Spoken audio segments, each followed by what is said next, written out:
This recording stands as a commentary on the Progress Essays event entitled Young Black Conservative, which the subtitle is The Politics of Liberty and Identity in South Africa.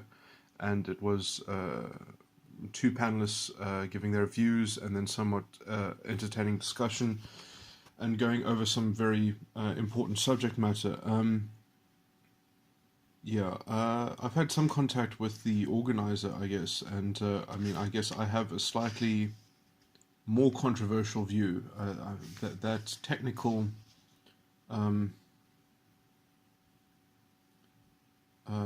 concession was made throughout the talk. Let's label ourselves controversial. Anyway, that's not a point that needs to be drummed up as significant, but I'm going to weave that into a greater thesis about what is being overlooked. Now, the substance of what the panelists brought up was very pertinent and relevant, but I'm afraid that their kind of rhetoric, although it is obviously the beginnings of setting up a deconstruction of identity politics, and giving people a taste of an alternative paradigm of conceiving of political economy, essentially. And what I mean by political economy, if you're not familiar with that term, it just means the kind of the how the polity is comprised and is run as the kind of the correlation between policy parties and public sentiment, let's just say, and political visions of political consciousness and such, and ideological threads and themes which lie in the population to be drawn upon by political economy, political economy is somewhat embedded within the concept that there is somewhat a marketplace of ideas, and so it's taking things. That framework allows you to examine things on comparing, let's say, the correlation between principles and how well those principles deal with the truth of the matter and underlying conditions and constraints. And so it's a deeper concept in that you can comment that the political economy has something lacking, has something missing, or that there's a gap that could be filled by some sort of niche, and perhaps that the current political economy is being cornered by, as a market would be cornered by a monopoly. And so it's funny because I don't really see white monopoly capital at play in South African life so much as there is a kind of black nationalist monopoly on discourse. Anyway, let me rather slowly develop these things. Then there's no point really in just kind of laying forth summary claims. One has to substantiate these things, and the reasoning that goes into a claim like that is far more important than merely making that observation. Now, the reason why I'm so pessimistic in general about this kind of engagement, which is sorely needed. I mean, it is the grassroots and the environments that will breed, hopefully, a better richness of discourse and the potential to have real engagement and a real marketplace of ideas and a heterodoxy that allows us to actually explore and expand. Which will hopefully become the platform for more transformative, and vibrant political economy that actually has civil society taking accountability for its own fate, as it were, rather than just pining after some kind of guardian and some kind of paternalist governmental concentration of power, which I'm afraid leads to a kind of a perverse incentive in which you create an ideology that almost self-sabotages and is perversely incentivized to kind of promote a rhetoric of self-antagonism, which becomes the fuel for sustaining its own ideological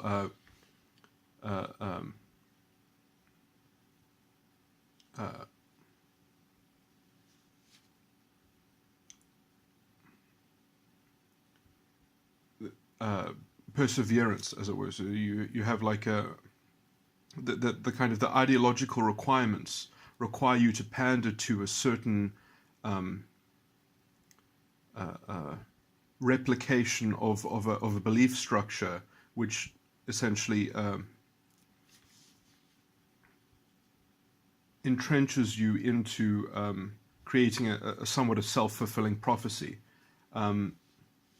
Anyway, again, I start speaking too obtusely. Perhaps it would be better if I just concentrated on the notes that I made on some of the speakers' comments.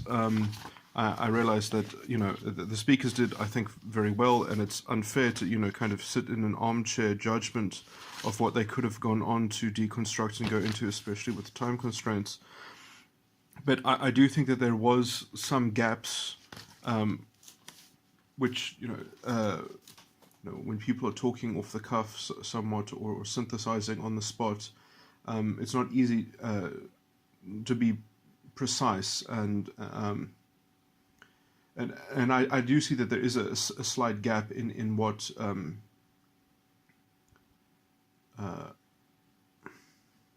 obviously there was some minor disagreements or technical disagreements between the panelists, and I think that is the room in which there needs to be a more well articulated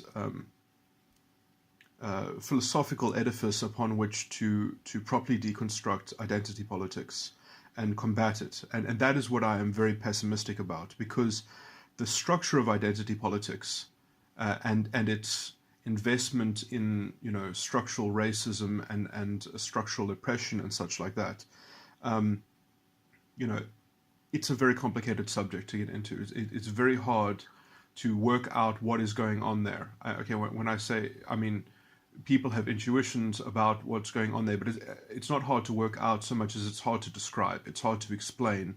It's hard to debunk it thoroughly and conclusively. And that is fundamentally because the ideology is imbalanced. It doesn't have a cogent thesis.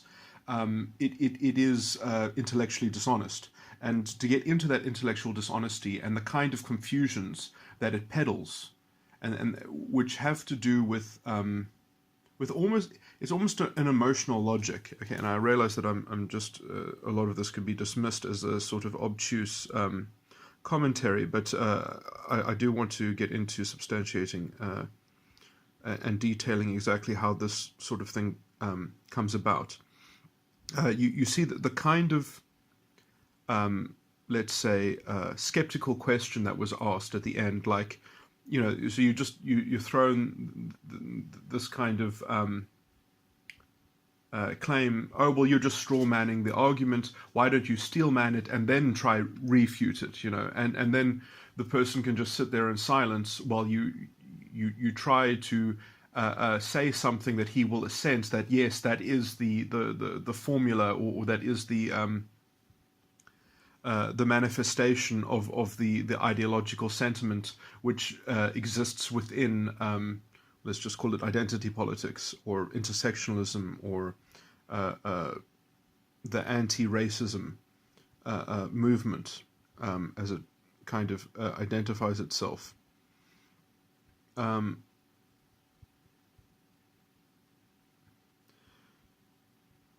Yeah.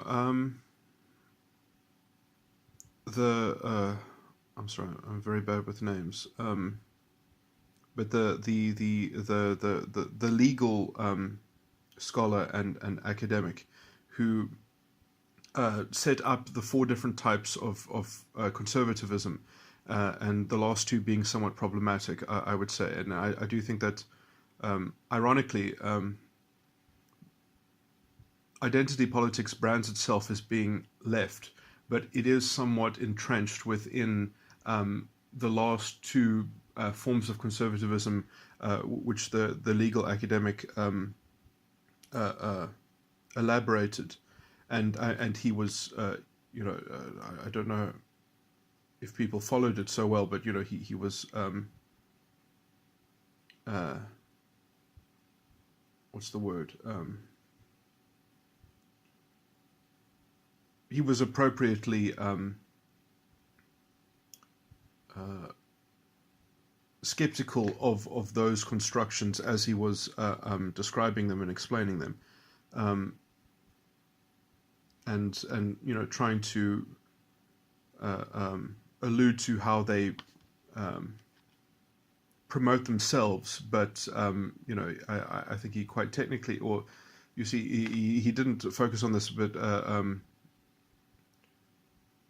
but he basically tried to describe them technically in such a way as so that you can imagine um, their potential toxicity and self-contradiction, and a kind of falling into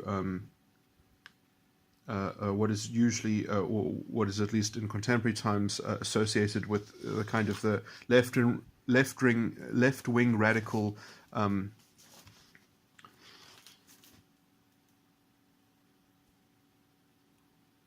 ideological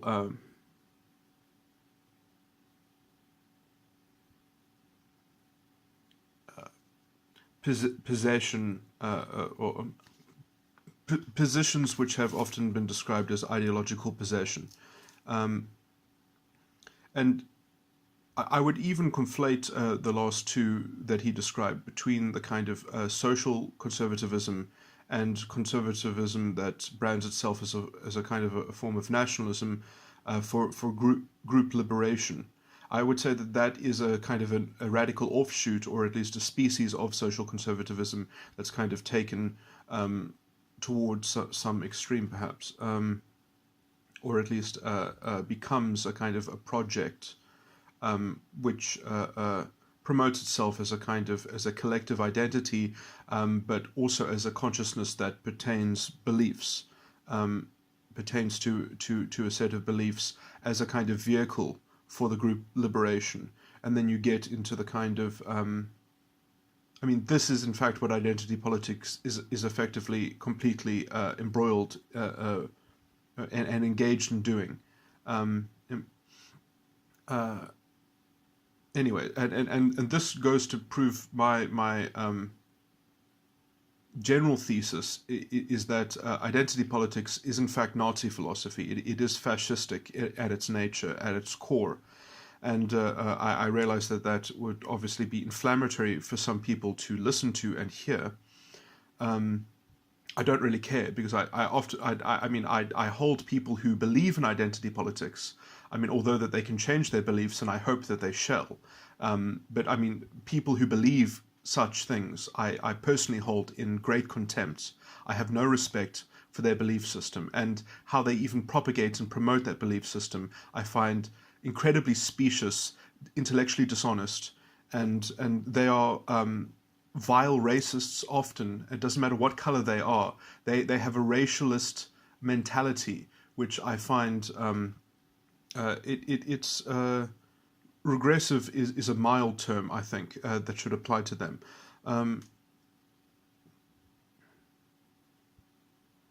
But anyway, let me get into these substantiations. Now, I do think that, sadly, if you do not take that kind of confrontational implicit view, because you get into the problem of inviting a certain kind of confrontation when you are engaging with people of this ideology, when you're engaging with identitarians or people that are infused with some level of identity consciousness,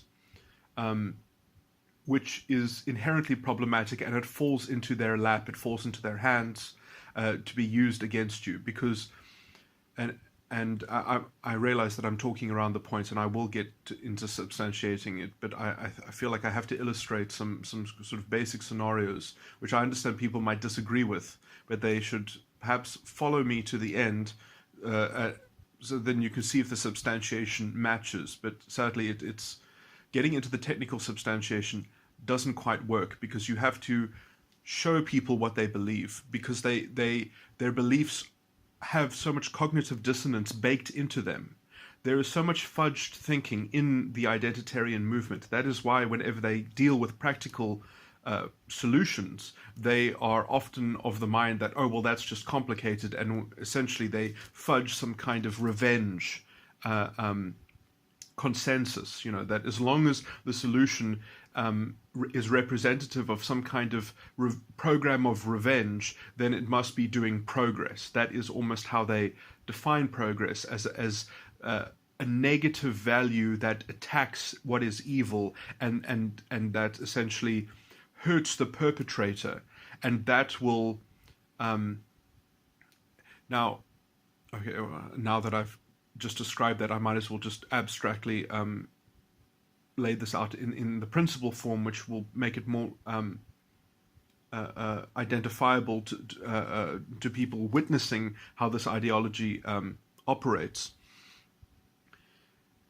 Is that they do not deal with practical solutions well. Identitarian politics does not actually deal with the nuts and bolts, because it has bad solutions effectively. And so the way that you get away with your revenge consciousness, which is obviously premised first on some kind of a racialist consciousness, just so that you have the categories with which you can perpetrate revenge, is that the allure of the revenge is a kind of secondary manifestation, which is that people need to be protected. They need a guardian to represent their interests. Now, the kind of what defenders of the identitarian solution will often advocate for and defend their general ideological schema by essentially, when you try to confront them about the basis of revenge in their solution, is they will represent the guardian principle, and they will say, you are trying to stop us from having a guardian that brings about justice in the world. And so they kind of insulate their claims about justice in a kind of hysterical emotional appeal that things were just so evil. And so you often get this emotional tone that they will essentially just table thump. They will just continue to say, no, the fact of the matter is we just live in a pro-white society. We just live in a colonialist, in some iteration of some form of colonialism. And it's just so ellipses evil. It's so ... evil.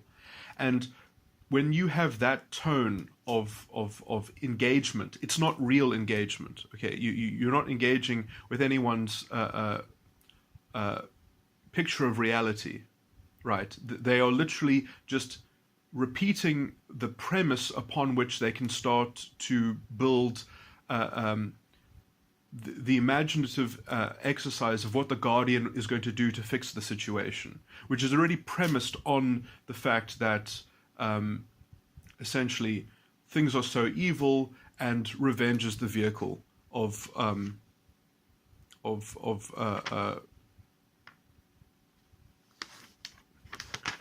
moving past some issue. Now, the great problem with this is that practical issues get completely divided by zero. They just go out the window. And effectively, this is what makes society prone to corruption. is this form of thinking, because you've got these factions which are useful to the Guardian, but they're not useful to any kind of practical deconstruction and looking at real possibilities and what's going to actually change things and what's going to actually make the most a difference, so there's a whole slew of issues which just, they completely disappear, and in what effectively becomes a fascistic culture. But sorry, let me just find the point that I'm trying to make here, is that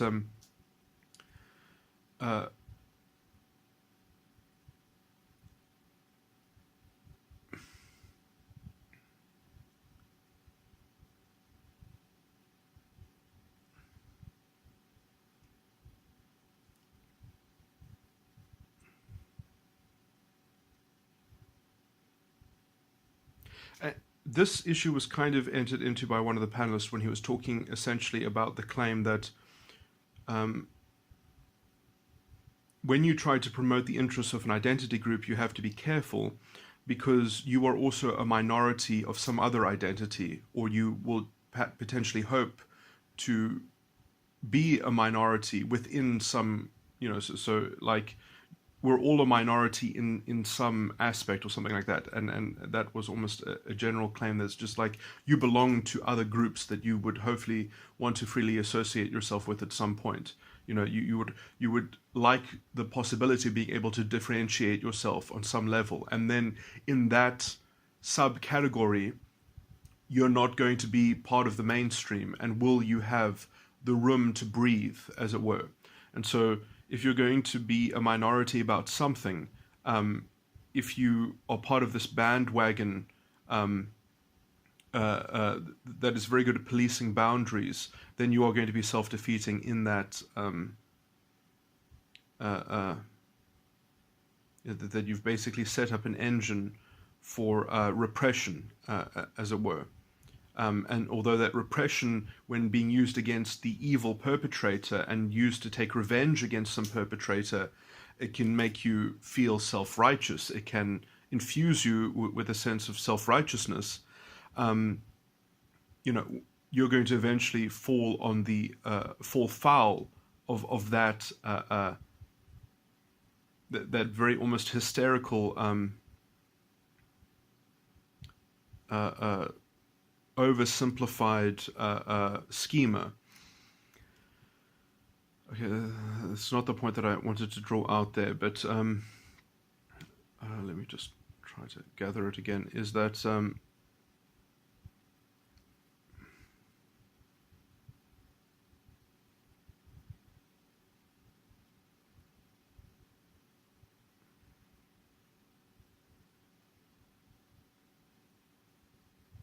okay, yeah, so I was going to make a more bold claim that deconstructs. So when you say that we live, for example, if someone were to say that we live in a pro-white society, and that it's which is effectively also saying that it's anti-black, or that black people don't have access to resources, I disagree with that. Now, it is true that within some segment of black people, there is not access to resources. But in some other segments of black people, there is tremendous access to resources at a decadent level. And this is the kind of analysis which is completely disregarded by the convenience of saying that we live in some kind of post-colonial or some kind of colonial iteration and pro-white society. I mean, the idea that you're going to find some kind of aggregate average within a population and you're going to marshal that to be a kind of a social fact that is something that needs to have a group liberation around is so fudged, and the source of that fudging really has to do with the weakness of the philosophical premise in that kind of group liberation. Because you see, when you're peddling some kind of group liberation, you have to generate a discourse or some kind of a collective value system that implicitly transcends facts about whatever group characteristic that is the basis of the membership of the group that needs the liberation. Okay, and so this is, let's say, both this is the source of its transformative potential, but it's under this rubric, it's much too roughly conceived of. Okay, so that transcendental belief system that you have to create about your group characteristic, which then becomes like a belief laid on top of like the fact that you have a group of people which are well, it's not actually really necessarily a fact, because I mean, are you going to include the kind of the consent of belonging? Is that an intrinsic feature that that makes you characteristic of a group? Is that you assent to be included in it? And then already you get the beginnings of something like the guardianship principle. But I would almost say that is the thread which weaves into the kind of the toxic development of a kind of ideological elitism, or the ideologue class or the intelligentsia, which will effectively always, because it acts on behalf of others, it's bound only by its internal ideological rigor, which sorry, I was just slightly interrupted there, but yeah. So there are two things about ideological rigor that then comes into creating the inherent corruption, which I just call it ideological corruption, which is almost inescapable. In the public form, let's just say, of the public rhetoric, which is given to the public by these ideologues, is essentially the equality of outcome, because it's very simple to conceptualize, to picture. And obviously, equality of outcome will never be delivered upon. It's literally impossible, especially when you have a kind of cultural relativism in which you've got people that you're going to let to do different things.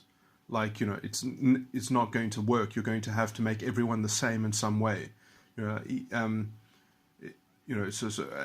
this weaves into the problems of even some conceptions of equality of opportunity. Like, some conceptions of equality of opportunity effectively become like demanding equality of outcome.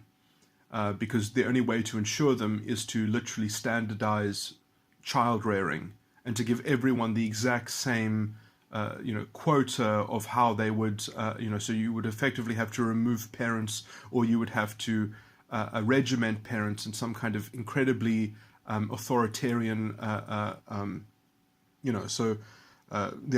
would be the only way to provide equality of opportunity in some version of how it's being interpreted, at least by identitarians. That's not what the politics of equality of opportunity effectively is that government should tend to allow and facilitate class, what do they call it?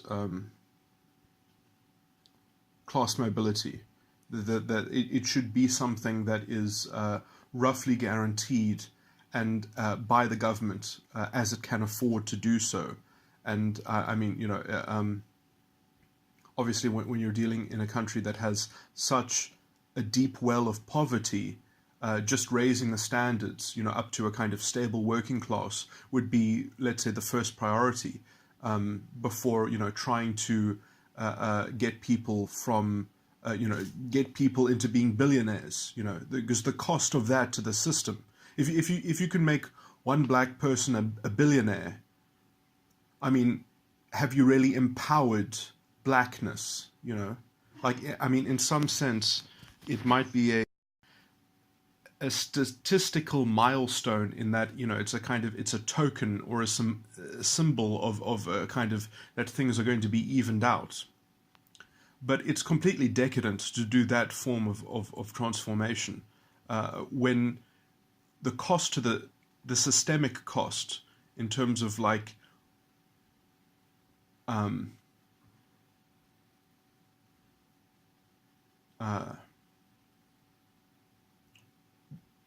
the let's just say that you didn't have a black billionaire, and because which was created. It obviously matters how that black billionaire was created, but the premise here is that it's through some kind of state intervention or some kind of policy that dictates a certain amount of ownership in a company, which is, for example, how some of the affirmative action has played itself out in South Africa, which is incredibly wasteful.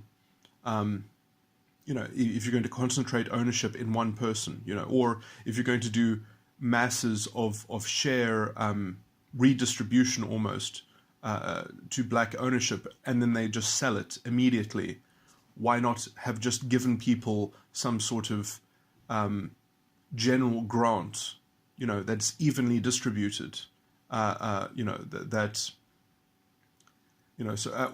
invest that money rather into education directly, or some kind of extended skills development, or some kind of, or even tax breaks for small and medium businesses, or tax breaks in general to help promote the growth of the economy, so that there would be more job creation. And this really starts to divide. And I realize that the one panelist probably has, or both panelists have a lot of things that they could say on things like what I've just described, which they were holding back on just to kind of keep the topics of this discussion simple and almost dealing with just ethical issues almost. But that is one problem, is that you have to, I think, allude to more of the kind of the practical implications and the confusions made by identitarian politics in not being able to deal with practical matters intelligently, in fact, because almost they have to create a policy solution or a governmental device that gives people things not out of any kind of merit, but simply out of some sort of token value, that they must literally land up with something that they deserve only because of the color of their skin. And when that is the basis of your so-called progress, you essentially create artificial and unsustainable outcomes. And by their mere fact that they are artificial, that is what makes them appropriate according to identity politics. And this is the mismatch, essentially, that has been sabotaging our economy for quite some time now. And also what has been shielding the major corruption that still essentially gets lain at the feet of white monopoly capital. It's somewhat, the kind of the lack of accountability that the guardianship principle provides is, it's you can hear the fatherland calling, is what I guess I'll say.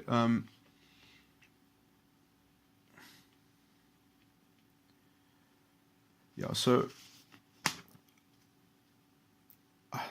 perhaps I shouldn't focus too much on what some of the panelists said and try to give my take on it so much as I had, before this particular event, I had made some notes myself of which now I've later refined as well as the position, the only winnable position essentially of changing this tide, because you cannot actually confront this ideology directly in its own terms, because if you already they will only talk to you if you accept the revenge premise. That's why the first thing they say is that we live in a pro-white society. That is their first claim. We live in a colonialist iteration. It's so evil. You know, what we live in is so evil. That is their first claim is a moral claim about the environment, about the world, about some material condition, about the facts on the ground, about the facts about politics. And so then that is what sets up their reactionary solution.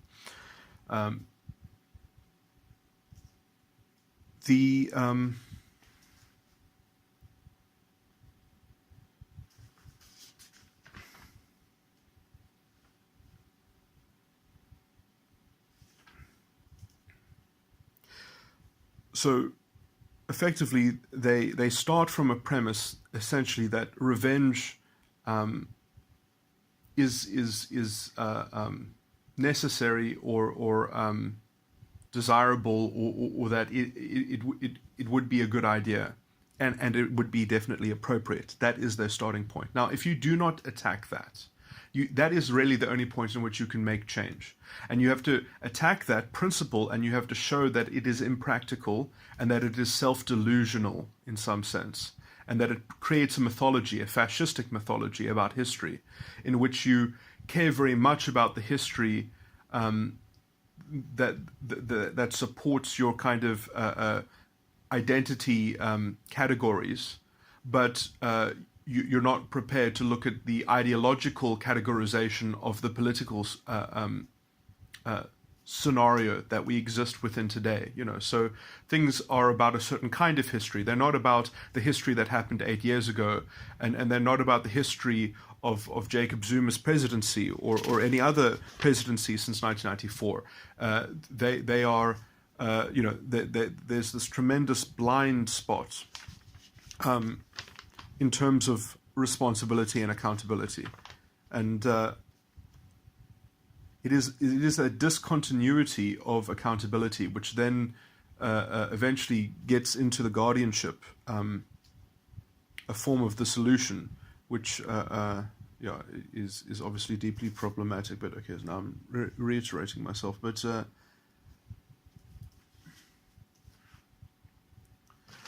let me get more into perhaps some of... Okay, yeah, so the greater point that I wanted to make was that you have to go after them. And they are not capable of debating. That's why they just essentially call you a monster and they call you names, is because there is no debate. To the first claim that they make is inherently racialist, is inherently essentially, you are evil, or evil was done to me, or evil was done to my group, therefore when I embody that same evil, it's cool, you know. And this, I can even go into their own rhetoric, you know, so or their own ideological explanations, you know. I mean, they use linguistic dishonesty, and you have to understand that as a basic fundamental in their thinking, they say that race, for example, is socially constructed. So when you are dealing in socially constructed identifiers, then we can label whiteness evil and oppressive. But then somehow blackness, because it is the antidote to whiteness, because it inherently should be opposed to it, because they are oppressed as being black, therefore blackness is something that can be embraced and endorsed and promoted. Like, these things don't follow. You know, so they themselves regard themselves as reactionary in some sense, because they say that, first of all, race is just socially constructed, but because we have a history which we cannot opt out of, suddenly we just inherit that we're allowed to embrace our blackness, whereas we must destroy whiteness because of some kind of, essentially, I mean, it's almost like... sorry, I was interrupted again. So, but anyway, you basically, you have to directly combat the... Oh, sorry, I was interrupted again, but...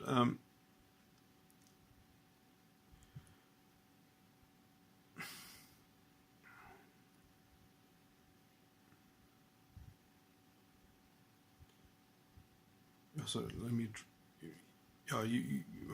Sadly, you have to replicate some level of their ideological formula in order to deconstruct what they're doing, and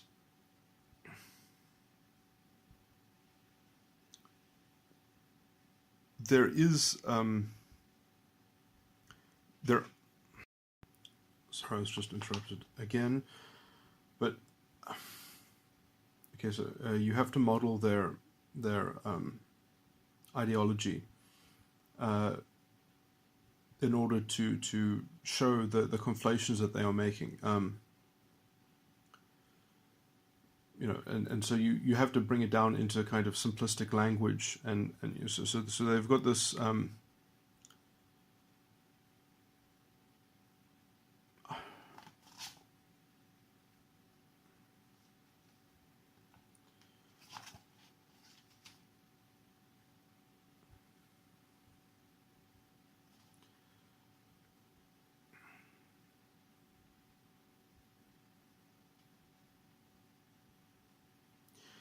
So it's very clear that the only way that identity politics gets off the ground is when there is a fact about identity which is not which cannot be opted out of, that you're forced, it's been imposed on you, and with that same force of imposition,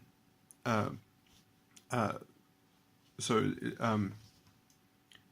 that because you've had to endure this imposition, it's unjust, and therefore you automatically have some kind of claim, almost in the realm of like a negative value in the realm of social conservatism, is that there is a breach of the peace in the social conservatistic matrix, as it were, and then we need a vehicle, some kind of group liberation to kind of rectify and redeem whatever whatever has been taken away from the group. Now, this is obviously what I've just described is very problematic for very many reasons, because if you're talking about something that belongs to a group, it's going to be somewhat abstract and immaterial, and the vague bridge between these things is simply demanding a quality of outcome. So we can look at statistics, we can look at numbers, and we see that there are differences. And never mind. In some level, one of the biggest solutions to this kind of politics is literally you have to just blame the government for not already fixing this on some level. That's how you have to conceive of the government, as it were. And the idea that, the reason why the government is failing to deliver is simply because it's not willing to adopt revenge as the shortest means to fulfilling the justice. Okay, but anyway, even though the conflation here is that the fact that makes you a part of the group that needs the collective justice that it has been collectively robbed of is the conflation between individual circumstances, individual reality, and some kind of aggregated, generalized condition which somehow involves people that don't have the same average experience, yeah. Okay, no, I'm not being careful enough a bit to sort of piece this apart, but it's something like the social construction aspect, and let's say the fabric of social constructions, which you can kind of read some kind of racialist pride into different forms of status and standing, and let's say the facts of individual people's lives, that gets bridged by this fuzzy notion of social justice, and how that gets practically acted upon is through some kind of demagoguery of a guardian, of a Führer. In fact, this is what the Führer principle means. Is this Führer means savior in German, that you need to be saved. And the one thing that I guess this whole ideological schema is lacking is the appreciation that you actually need to be saved from this ideology. This is a slave morality, as Nietzsche would have described it. But yeah, there is also an inherent emotional codependency between the kind of the so evil basis of there must be revenge would be appropriate. Revenge is an appropriate solution, and the guardian. Okay, and it is between these two faces that the ideology is able to effectively destabilize liberal structures and is able to even essentially dismantle hierarchies of value, as Jordan Peterson would put it, or just functioning integrity and institutional integrity effectively gets taken over by the quite irregular, I can't think of what the negative case is for rule of law or the rule of man. It's quite an irregular imposition of the rule of man. Feminists aren't going to like that, but man means man-made, means they won't like that either. Means that it's kind of, you're not being ruled by principles and values which are laid down and which have to at least be self-consistent. You are being ruled by ad hoc edicts and a kind of and a loose consensus that just kind of forms constantly. And this is the kind of fascistic culture that we already live in, and that's why effectively the whole thinking apparatus has already been displaced by policing boundaries of identity, and that kind of demagoguery. And they can feel themselves sophisticated and justified because effectively they can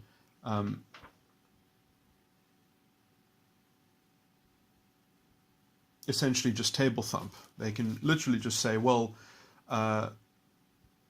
we have different facts.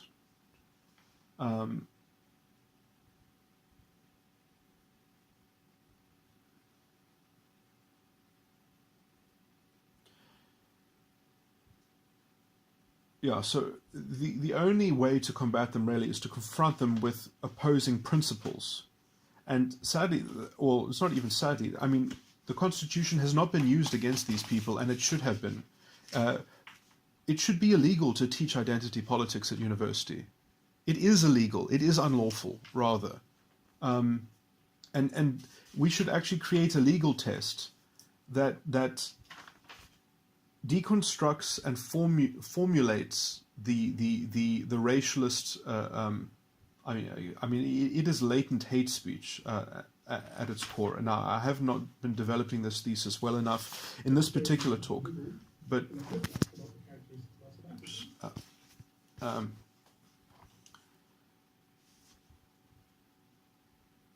but I'm afraid that is actually the only workable solution, because unless you force these people to actually enter into a real debate, I mean, they wouldn't believe the things that they do if they had real debates. All they do is table thump. They're different facts. And essentially, they're weaving a narrative.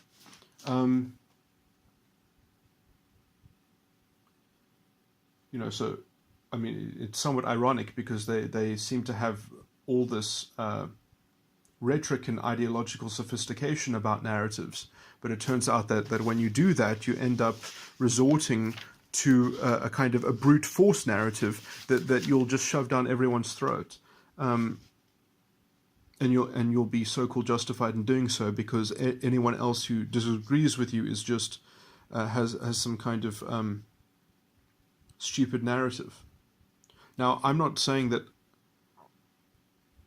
because these people don't agree with me, they have a stupid narrative. I'm saying they have an evil narrative, and it is, yeah. No, I mean, it is profusely. The level of bad faith baked into it is truly preposterous. It's amazing that. Yeah, I mean, that's why I say that these people, they wouldn't believe these things if they've ever engaged in debate. And you see, you can't even have a debate with these people because if you're the wrong skin color, you can't even enter the arena. That's the kind of people that you're debating with.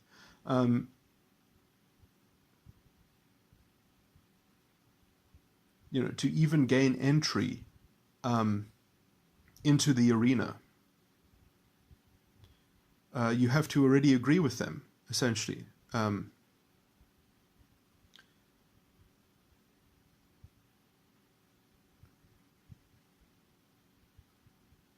So, I mean, when you rely on socially constructed identifiers to say that, you see, like, it's an oxymoron, a socially constructed identifier. Well, it's not an oxymoron, but how it's applied, it's vague enough to allow you to essentially say, well, whiteness is evil and blackness is the solution.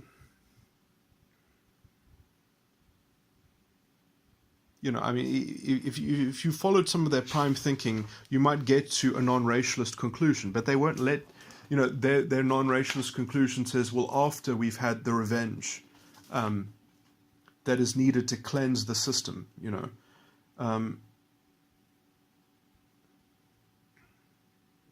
never mind looking at how that revenge actually practically performs and the sorts of things that it gets in on,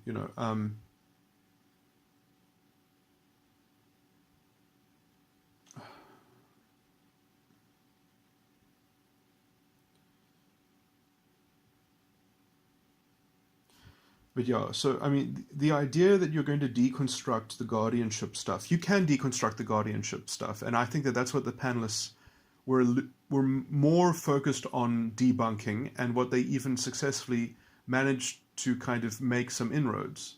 But it's not the point of attack that you actually, okay, maybe you have to do that first before people are open to attacking the kind of the emotional basis of this political position of identity politics.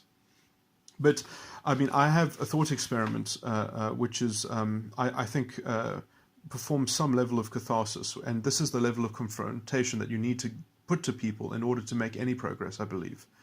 Is that you have to say something like,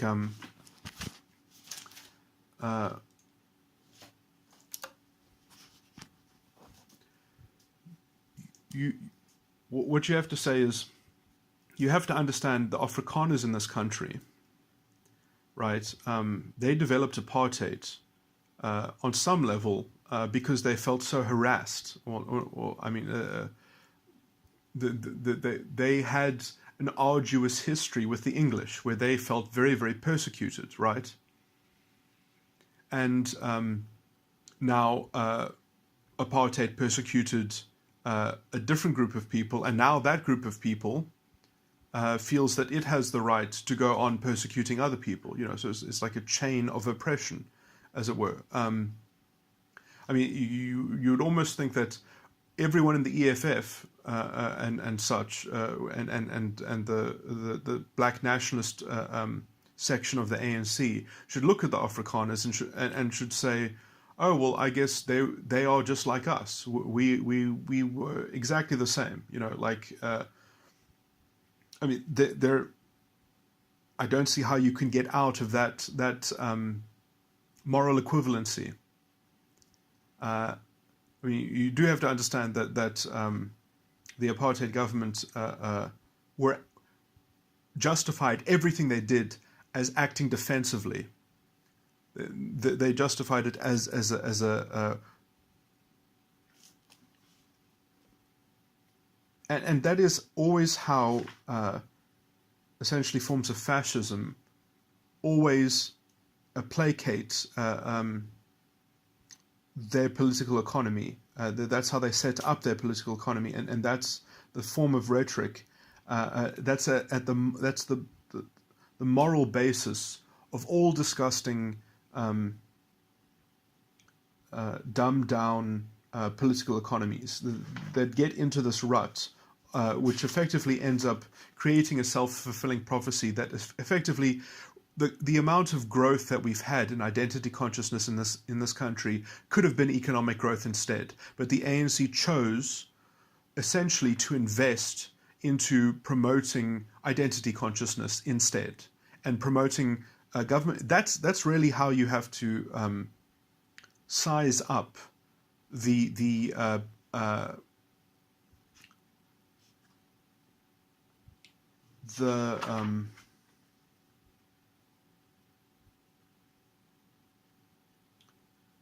I would say that is a much more accurate kind of reduction and analysis of defending something that at least tries to defend the Constitution that we have. I mean, I personally think that that it's somewhat in de facto it's obviously already been lost. I mean, already Parliament, I think, has acted unconstitutionally by setting up that committee, which effectively has been tasked with removing non-racialism from the Constitution as regards Section 25. That is obvious, which, as far as I can see, is some kind of it's I don't know what to label it as, because it's not exactly civil war, but it is kind of declaring war on a segment of your population. So it's somewhat genocidal. It's somewhat kind of it's a kind of genocidal repression or oppression, which is being envisaged by Parliament. Which, as far as I can see, Parliament has invalidated itself at that point. I mean, I don't really.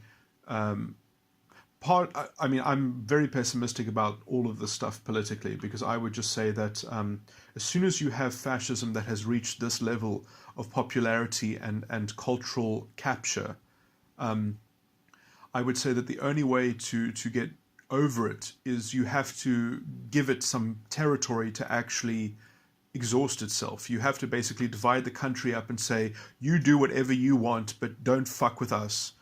You have you go experiment, and so you can have your failed experiment and then fail in your own terms. But you see, that also is problematic, because they can't do that. Fascism automatically goes to war with the world, because every failure that they have, they're not accountable for. Just like the ANC and, let's say, blackness effectively has no accountability for anything that happened post 1994, for any of the lost opportunity and the lost, somehow that becomes part of this narrative of white monopoly capital, and creating more and more government policy that has drowned out any hope of developing small and medium businesses, which is the lifeblood of any developing economy, which is the only way that you actually create jobs and you create skills, which has not been allowed to us because of the red tape and just the ridiculous quota system and such, which big companies love because it effectively allows them to go unchallenged, because generally you would have smaller players that would be able to compete with bigger players, because they would be able to be more responsive, more agile. They would be smaller. You could have very healthy small businesses, but not when you have racial quotas, because when you have a company of 7 people, how the hell are you going to get 80% of them to be of one color? You have to do racial calculus at the same time as actually just having a successful business. It's insane. It literally is insane. And plus that just completely invalidates the labor market, because then you just get all your good people that are trained just get headhunted because of the color of their skin. So you actually have a perverse incentive to, well, it's sabotage. I mean, essentially. So it's like people get offered salaries based on some kind of token value, and so you can never make anything.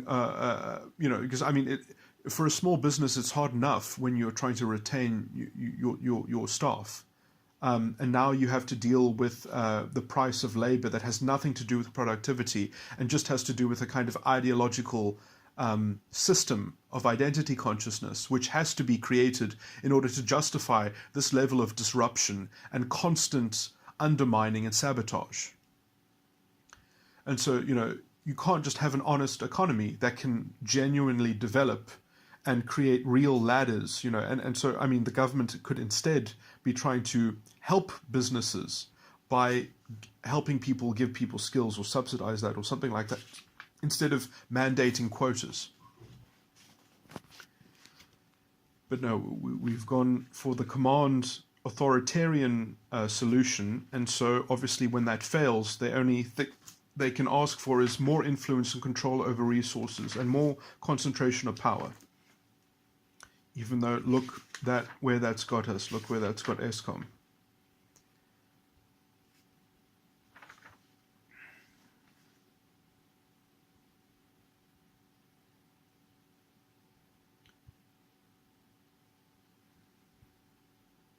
Yeah, if we had something like a token voucher system for education, that might start giving people a taste of a different kind of government interplay, but that already completely undermines the ANC's form of hegemony. So you'd have to have probably a DA government to ever institute something like that, and I don't even know if that's possible. It seems that we're much more likely to get, if the EFF, I would say already about, if we get to where 20% of the population is openly fascist, it's over.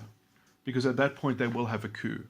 I mean, they've already created they are trying to create a paramilitary force.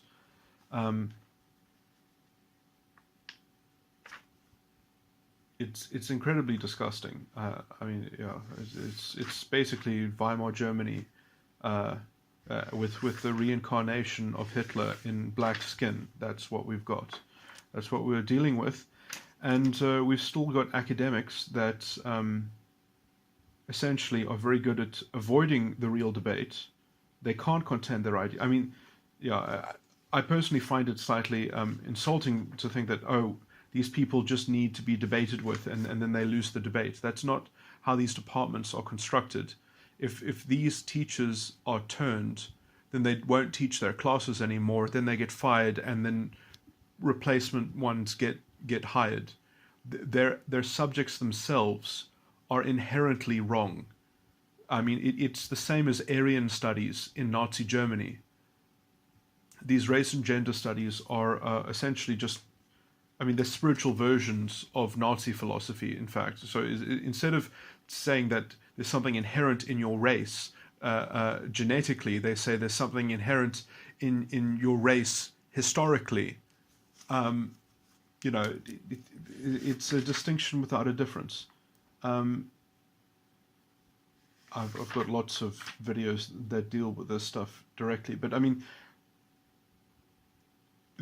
what you do is you have to outlaw them, and then you have to essentially have the argument afterwards in public discourse. You can still have the argument in public discourse, but I mean, these are not academics, these are ideologues. And as I said, they wouldn't propose these ideologies if they had ever been able to sustain a real debate.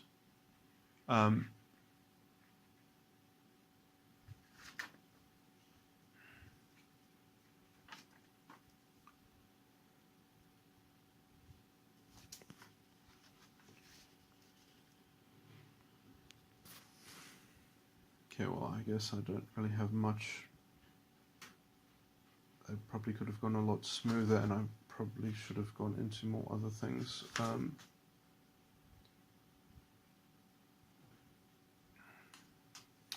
I did have other notes that went specifically into the conflation, the kinds of conflations that they make. And then I was trying to reconstruct the same argument using some of the things that happened in the discussion, in the event, which had to do with the kind of... Yeah, I do think there is some more precise philosophy that needs to be developed around, let's say, a factual characteristic which makes you pertain to an identity or a group, and then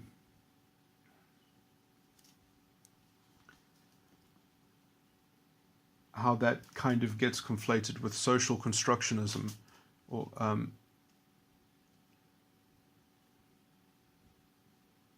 and a social constructive view of everything. And so, usually the bridge between the kind of some fact and the social construction is the concept of justice, which effectively just means revenge. That's literally what it means, because when you take a social construction, social constructive paradigm, you're kind of investing in a kind of fabric which has a kind of built-in equilibrium, and so you can only do anything when you are the victim of something, when against the transgressor. And so it is transgressors which are the first movers, and you are the reactive, and because they take on this reactive position and they embrace it, and then they label it as the vehicle of salvation. I'm surprised that they don't regard themselves as reactionary, because they are. I mean, this is, I guess, this is the confusion of fascist ideologies. Fascist ideology always has this weird kind of left and right leaning ideological threads. I mean, Hitler, I think, in one description actually said that he adopted the Marxist paradigm up to a point, and actually, fulfilled it in some sense, and then used that as the basis of some kind of culture. But it's not a sustainable culture.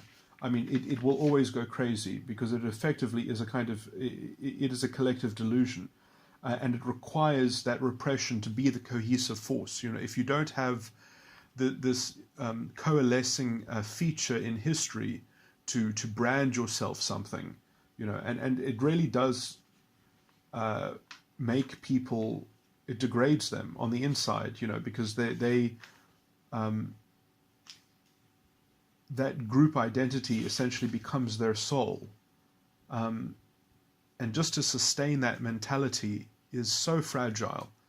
And this is why also there's a lot of emotional charge and hysteria, because it's the guardianship principle that allows them to engage in imagination, and it allows them to kind of express themselves in some contemplative, idealistic offshoot.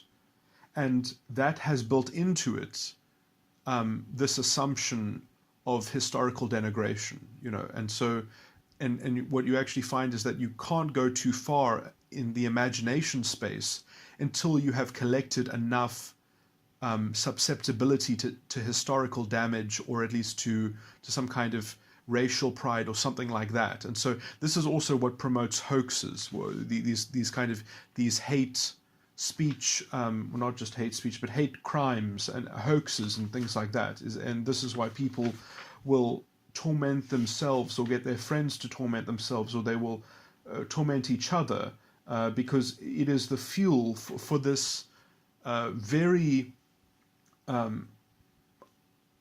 corrupt ideology. I could have done a better job. I'll probably try to make a condensed version of this recording.